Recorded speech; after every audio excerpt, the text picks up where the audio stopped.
தசவாயு activation. தசவாயு ஆக்டிவேஷன்னா வாயுன்னு வரும்போது சாதாரண தமிழில் சரி கேஸ்ன்னு அர்த்தம், கேஸ். ஆனால் இது வந்து கேஸ் கிடையாது, இது வாயுன்னு பேர்னா ஆக்சுவலி பிராணாஸ் பஞ்ச பிராணா. ஆனால் 5 பிராணா மெயின். அதை இன்னும் பெருசு பண்ணால் 10 பிராணா. இப்போ யோகாவில் தச பிராணான்னா எல்லாருக்கும் தெரியும். ஆனால் அதுக்கு மேலே நம்ம தமிழ் சித்த மருத்துவத்தில் 5 பிராணா கூட இருக்குது. 5 பிராணா கூட இருக்குது.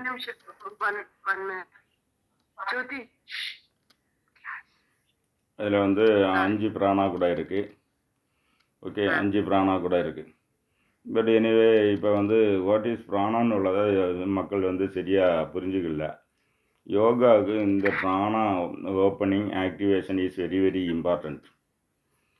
ஆனால் இன்றைக்கி ஏன்னா இந்தியாவில் யாருமே இந்த தசவாயு ஆக்டிவேஷன் பண்ணுறதில்ல, நான் தான் பண்ணிகிட்ருக்கேன். இது ஏன் பண்ணலைன்னு ரொம்ப முக்கியமான யோகாவில் தசவாயு அண்டு தச நாடி சேனல்ஸு ஓப்பன் ஆனால் தான் குண்டலினி ரைஸ் ஆகும். அவங்க யோகியாக மாற முடியும், ஃபுல் ஃப்ளஜ்டு யோகியாக மாற முடியும். ஆனால் யாருமே ஓப்பன் பண்ணுறதில்ல. இந்த யோகா நூல்கள் எடுத்து பார்த்தா ஜஸ்ட் மென்ஷன், அதுக்கு பேர் தான் சொல்லியிருப்பாங்களே தவிர அப்படி இருக்குது. அதனால் நம்ம வந்து அதை ஓப்பனிங் டெக்னிக் வேணும், அதை எப்படி ஓப்பன் பண்ணுறது அப்படின்னு உள்ள டெக்னிக்கை நான் வந்து ரிசர்ச்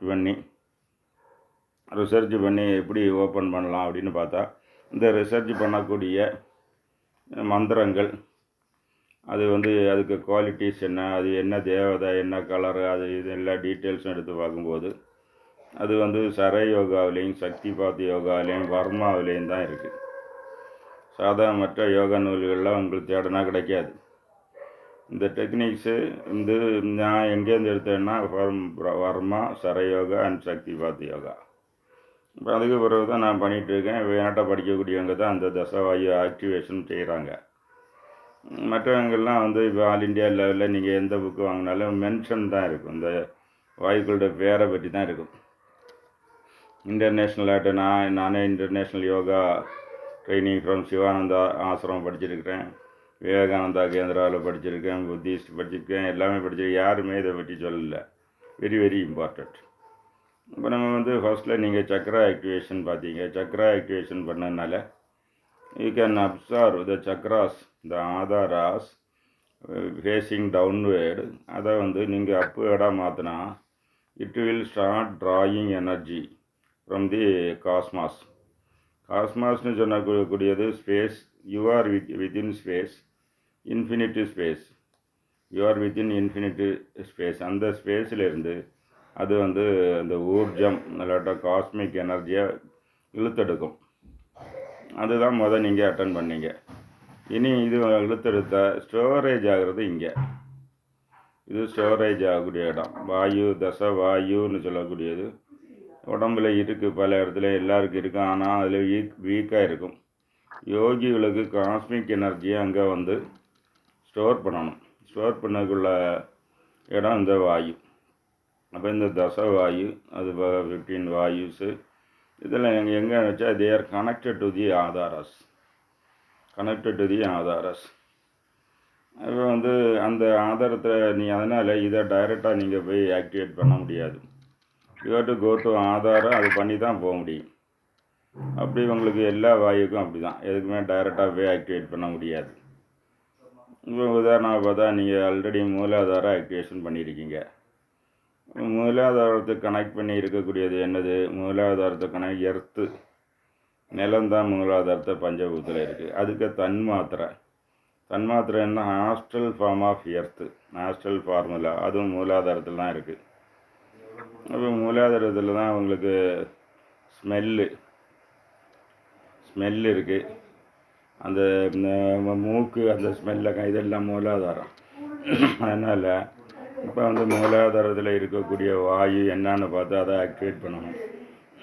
அப்படி பார்க்கும்போது மூலாதாரத்தில் என்ன இருக்குது அப்படின்னு பார்த்தா அபான வாயு. மூலாதாரத்தில் இருக்கக்கூடிய வாயுக்கு பேர் அபான வாயு. அப்போ வந்து இதில் வந்து இந்த அபான வாயு வந்து எப்படின்னா உங்களுக்கு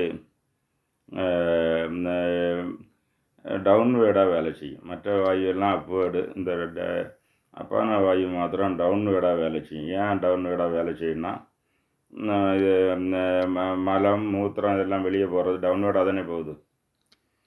டவுன்வேர்டாக போகுது. லேடிஸ் மென்சஸ்ஸு, சைல்டு பர்த் இதெல்லாம் டவுன்வேர்டாக தானே நடக்குது. அதனால் இந்த ஒரு வாயு மாத்திரம் downward movement. Okay, downward movement.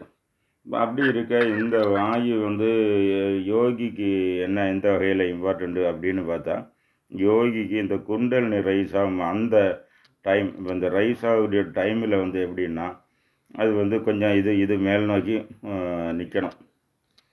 இது மேல் நோக்கி ஃபேஸ் பண்ணிவிட்டு அப்புறம் இது டவுன்வேர்டாக வந்துடும். ஓகே, டவுன்வேர்டாக வந்துடும். அப்போ இதை ஆக்டிவேட் பண்ணணும், கண்ட்ரோல் பண்ணணும்னு சொல்ல யோகாவுக்கும் தேவை, ஹெல்த்துக்கும் தேவை. நான் அதை உங்களுக்கு சொன்னேன். எப்படின்னா, நீங்கள் சக்கரா ஆக்டிவேஷன் பார்த்தா 1/3 எனர்ஜி ஃப்ளோ தான் உடம்புல ஃபீல் ஆகும். இப்போ இதையும் கூட ஆக்டிவேட் பண்ணால் 2/3 எனர்ஜி ஃப்ளோ, தசவாயும் கூட ஆக்டிவேட்னா 2/3 energy flow, cosmic energy flow உடம்புல வரும். இனி அடுத்து நாடி சேனல்னு ஒன்று சேனல் ப்ரோக்ராம், அதுவும் கூட ஓப்பன் ஆனதான் 100% energy flow, cosmic energy flow.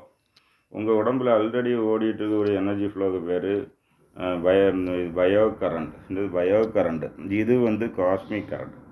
அப்போ பயோ கரண்ட்டை நீங்கள் ஆக்டிவேட் பண்ணிங்கன்னா, பயோ கரண்ட்டு இந்த cosmic current it will be converted into bio current by mitochondrias in every cell. ஒவ்வொரு செல்லிலையும் மைட்டோகாண்ட்ரியான்னு ஒன்று இருக்குது. அது இந்த செல் கரண்ட்டை கன்வெர்ட் பண்ணி பயோ கரண்ட்டாக எடுத்துருக்கும். அப்போ யோகிக்கு அங்கே ரொம்ப சாப்பாடு கம்மியாக சாப்பிட்டா போதும். ஏன்னா இந்த கரண்ட்டு அங்கே அப்ளை ஆகிறதுனால அவங்களுக்கு எனர்ஜி சாப்பிடாமலே எனர்ஜி சப்ளை ஆகும். இப்போ ஸ்டார்டிங்கில் உங்களுக்கு எனர்ஜி கிடைக்க தொடங்கினா நீங்கள் கண்டுபிடிக்கிறது எப்படின்னா, இப்போ டிஃபன் நீங்கள் 4 இட்லி சாப்பிட்டான்னா அது 3ஆக குறையும். 3ஆக குறைஞ்சா ஒரு 25% எனர்ஜி உங்களுக்கு காஸ்மிக் எனர்ஜி வந்துக்கிட்டு இருக்குன்னு நீங்களே புரிஞ்சுக்கலாம். அது 2ஆக குறைஞ்சா 50%. அது ஒரு இட்லி தான் காலையில் சாப்பிட முடியுது அப்படின்னா 75% கனெக்ஷன் இருக்குது. இப்படின்னு நீங்கள் இது கண்டுபிடிச்சிக்கலாம். இதை இப்போ நம்ம ஆக்டிவேட் பண்ண டெக்னிக்ஸு இதெல்லாம் வச்சு நம்ம இப்போ இது எப்படின்னு பார்க்குறோம். ஓகே.